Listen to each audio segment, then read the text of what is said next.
હીરાબા, શું કહું તમને? શું કહું? જેટલી ચિંતા તમને થઈ રહી છે એટલી જ ચિંતા મને પણ થઈ રહી છે.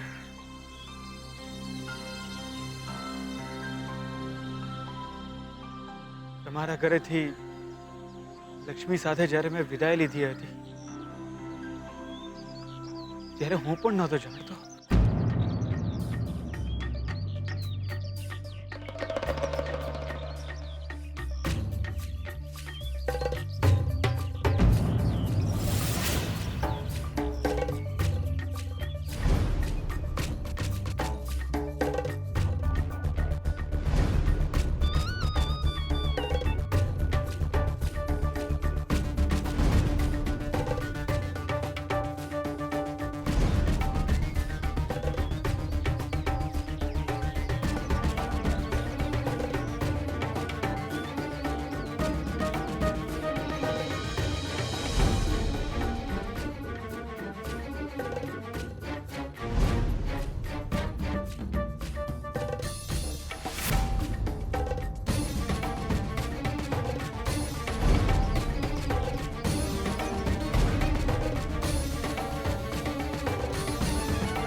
દિવસ રાત એક એક સેકન્ડ મેં એમને શોધ્યા છે.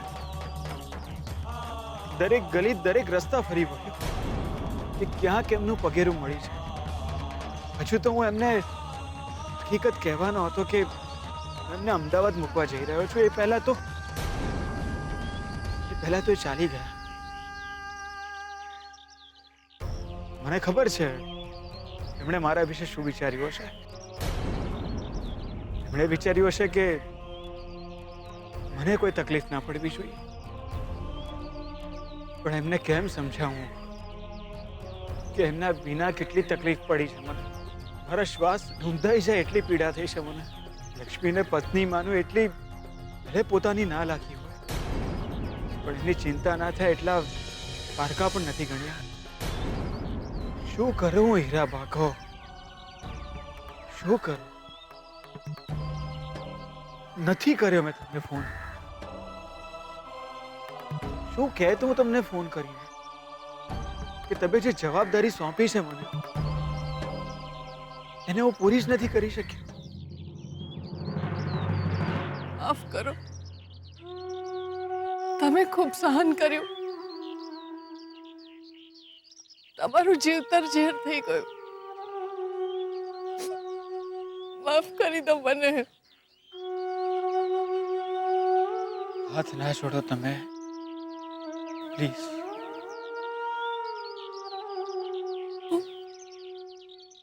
હવે હું લક્ષ્મીને શોધીશ. તમે ચિંતા નહીં કરતા. હા, તમે ચિંતા નહીં કરતા.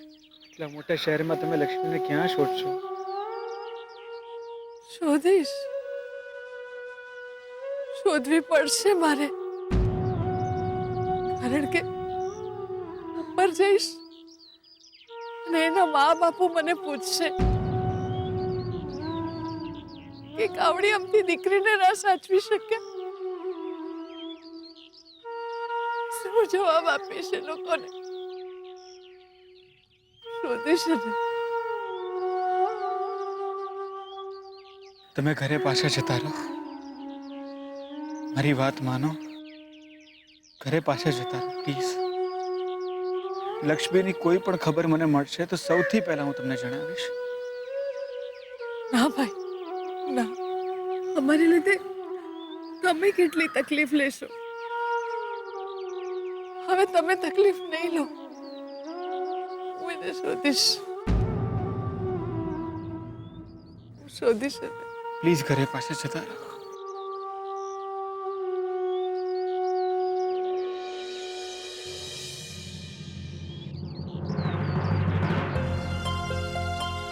આ પૈસા રાખો, જરૂર પડશે તમને. મારાથી ના લેવાય આ પૈસા. અને તમે ઘણું કર્યું છે અમારા માટે. ખૂબ ઉપકારો છે તમારા અમારી પર. પૈસા નહીં આપો, બસ એવા આશીર્વાદ આપું છું. 100 વર્ષના થજો અને ક્યારેક ક્યાંક કોઈ મને પૂછશે ને કે ડોશી તે ભગવાનને જોયા છે, ત્યારે હું કહીશ કે હા જોયા છે ને, જોયા છે ભગવાનને.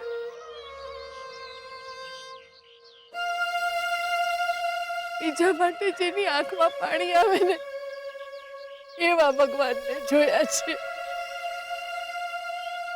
હા, એવા ભગવાનને જોયા છે. સુખી થા,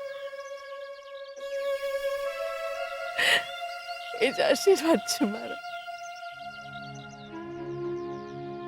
આવજો ભાઈ, આવજો, સુખી રહેજો. બસ એ જ આશીર્વાદ છે મારો.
સાચી જ મારા માટે બહુ જ લકી છે. ખરેખર?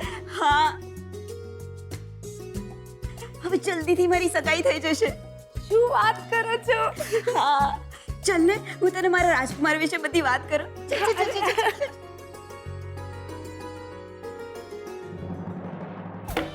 ખબર હતી મને કે છેલ્લી ઘડી અંબિકા બાજી બદલી નાખશે. આજે એના કારણે સગાઈની તારીખ નક્કી ન થઈ શકી. કઈ વાત શાસ્ત્રીજીને ને તો કૈલાશ આવતીકાલે હું શાસ્ત્રીજીને મળવા જઈશ. અંબિકા શાસ્ત્રીજીને મળવા જાય પહેલા અને શાસ્ત્રીજીને કહીશ કે અંબિકા એ કઈ તારીખ નહીં પણ સગાઈની તારીખ એ નક્કી કરે છે હું કહું.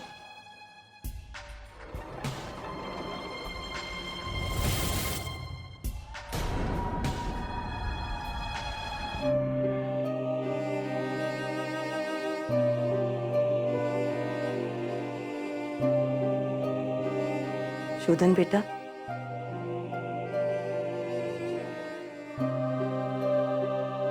Yes mom.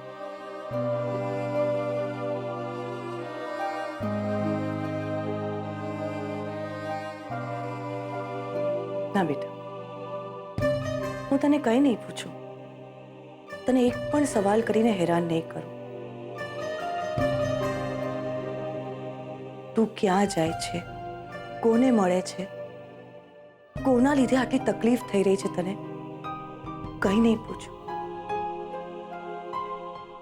તું ગાડીમાં જેમને બેસાડીને લઈ ગયો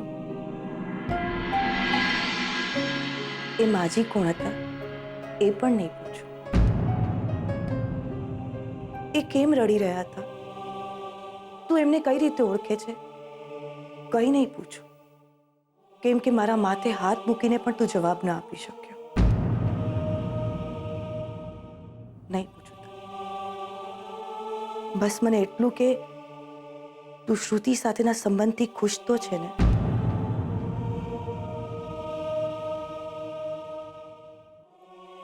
તું ખુશ છે મોમ? તું રાજી તો હું રાજી. તો હું પણ શ્રુતિ સાથે રાજી જ છું. તો બસ કાલે શાસ્ત્રીજીને મળીને તારા લગ્નનું મુહૂર્ત વહેલામાં વહેલી તકે કરાવું છું. ઠીક છે. આજે તારા પપ્પા હોત તો કેટલા ખુશ હોત.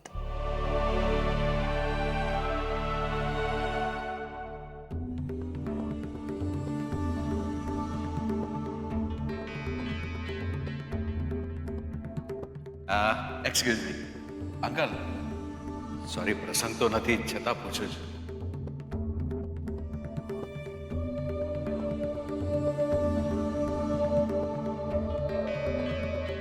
અંકલ, પ્રદ્યુમનના કોઈ સમાચાર છે?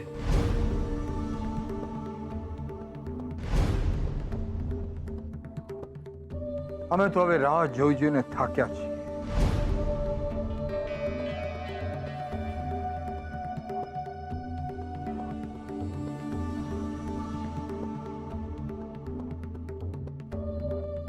શું વિચારે છે?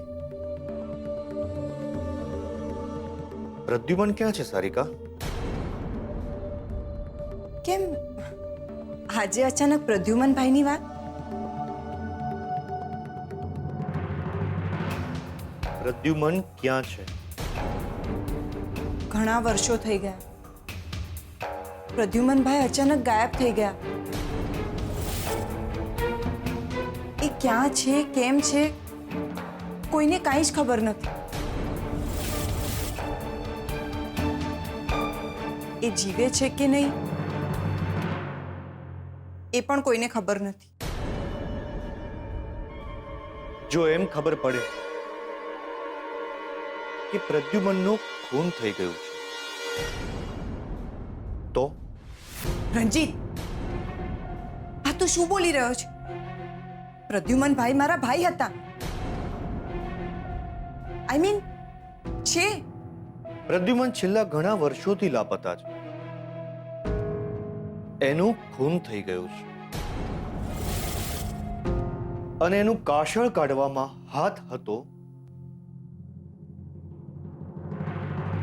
અંબિકાનો. તો પ્રદ્યુમનભાઈનું ખૂન અંબિકા ભાભીના હાથે થયું નથી, પણ આપણે સાબિત કરવાનું છે. વિચાર સારિકા, જો આવું કંઈ થયું હોય તો? તો શું? તો અંબિકા જેલમાં, શોધન ખેદમાં, અને આપણે લહેરમાં. કંઈ પણ થઈ જાય, તમારા ફેમિલી બિઝનેસની ખુરશીમાંથી એ શોધનને ભગાડવો જ રહ્યો.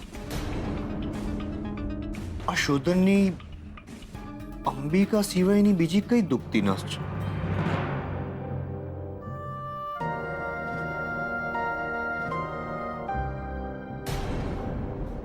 ક્યાં જઈ રહી છે? હવે ઊંઘી જઈશ ને હું. ક્યાં? બહાર રસોડાની બહાર છે ને સરસ જગ્યા છે, ત્યાં સૂઈ જઈશ. ક્યાંય નથી જવાનું. બેન માનું છું ને હું તને, તો બેન માનીને રે અહીં.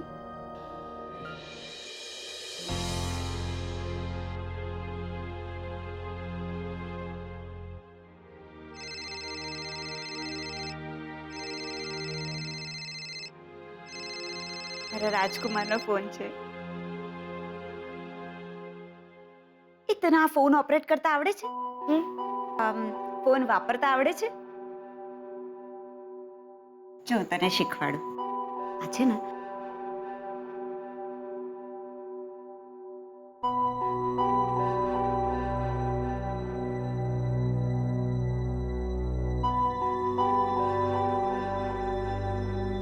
હા બોલો રાજકુમારજી. રાજકુમાર?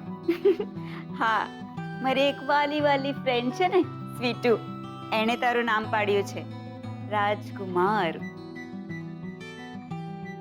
એને થેન્ક્સ કહેજે મારા તરફથી. મારા રાજકુમારે આભાર વ્યક્ત કર્યો છે.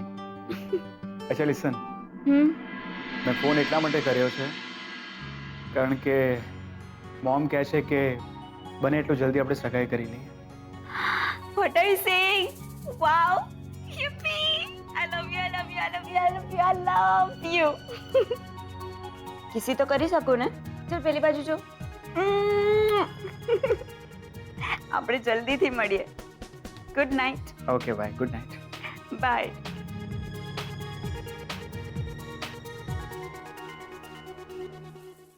એ તારે અને તારા હસબન્ડ વચ્ચે કિસી વિસી તો થઈ જશે ને?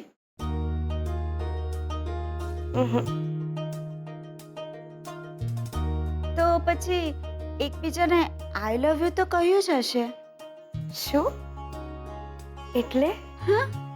હે ભગવાન, આવા ઘોર કલયુગમાં આવી છોકરી ક્યાંથી અવતરી? આઈ લવ યુ એટલે હું તને પ્રેમ કરું છું એમ. આવું તો કહ્યું જ હશે ને એકબીજાને? તો આઈ લવ યુ કયા વિના જ પરણી ગયા? તો એકબીજાને પ્રેમ કરો છો કે એ પણ ના? પ્રેમ તો એક જ વાર થાય ને. મને છે, એમને નથી. એટલે જે માણસ તને પ્રેમ નથી કરતો, તને આઈ લવ યુ નથી કહ્યું, તું એને પરણી ગઈ અને છૂટા પડ્યા પછી પણ તું એમ કહે છે કે તું એને પ્રેમ કરે છે. પ્રેમ એટલે માત્ર પામવું તો નહીં ને. તો પામીએ નહીં તો એ પ્રેમ શું કામનો? પ્રેમ એટલે તો જીદ, હટ. જેને પ્રેમ કર્યો હોય એને પામવા માટે કોઈ પણ હદ પાર કરવી પડે તો કરવી પડે. જીદ અને હઠથી તો માણસો મળે, માણસોના મન નહીં. સ્વીટુ, પ્રેમ એ જે મેં કર્યો છે. પ્રેમ એ જે મેં ગુમાવ્યો છે. તો શું એ માણસ તને આખી જિંદગી નહીં મળે તો તું એકલી રહીશ? જે પ્રેમ કરે ને એ ક્યારે એકલું ના હોય. એને ભક્તિ કહેવાય. શું? તો સારું ને. રાધા પણ કૃષ્ણને ક્યારે પામી નહોતી શકી, પણ મીરાને તો પથ્થરની મૂર્તિમાં પણ કૃષ્ણ ભગવાન દેખાયા હતા. પ્રેમ હાર્યો છે, ભક્તિ નહીં.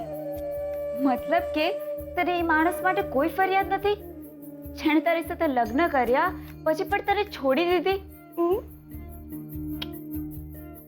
મારો રાજકુમાર જો આવું કરે ને તો હું તો એને...